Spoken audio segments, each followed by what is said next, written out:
let's create a toggle switch with HTML and CSS. To start with, I just have this toggle input, which is a checkbox.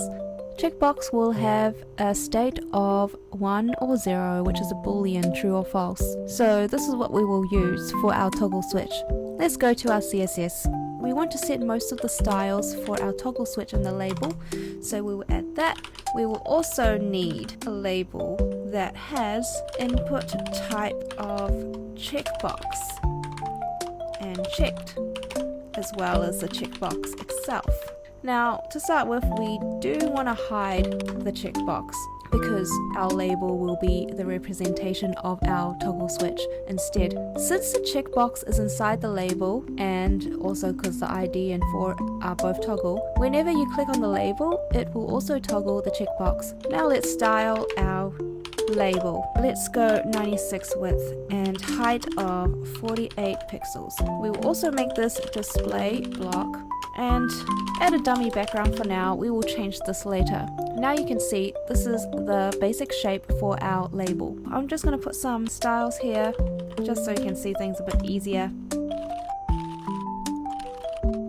I'm just scaling the switch by 2 just to make it easier for you guys to see in the preview, but you can ignore that. Let's just focus on the label itself. So you can see now we got our toggle switch, which is a block that is red, and now we have the selector that is called label has input checkbox checked. This will target labels that have the checked checkbox in it.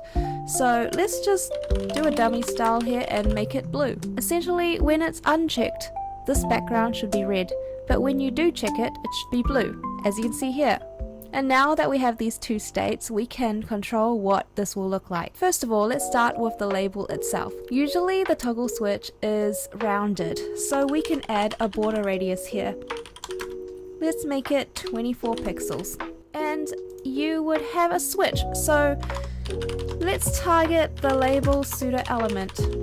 We'll just bring this up here because we don't need any more of that HTML space. Anyways, for the label, you can create the switch that will appear inside of the label background. Let's go with 40, width of 40 and height of 40, and give it a background, also a dummy background, because we will change these later to the desired colors that we want. Anyways, we will make this display block and also add the border radius of 50% to make it a circle. Now we have our little switch here, or the beginnings of the switch. Let's just position it in the right place. I think that will be 4, and also left will be 4. Cool. So that's a good start. Now when it's on, we do want to change it a little bit. So we go with a grayish background, and for the switch itself, let's make it white. I think that should do. When we click the switch, instead of just staying put, we also want this button to move to the right and maybe turn the background green. I'm just going to pick a nice green color.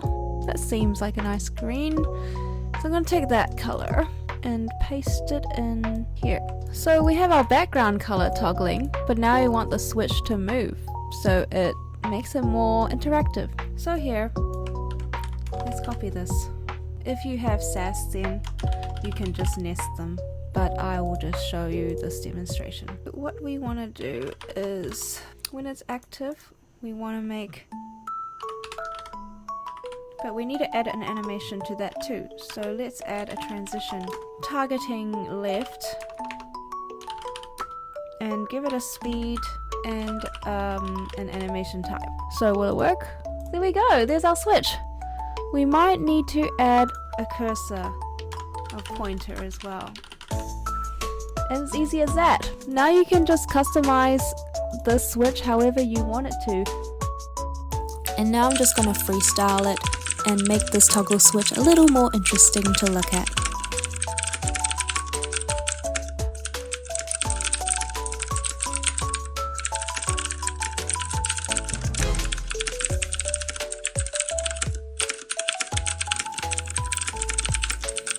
And there we have it.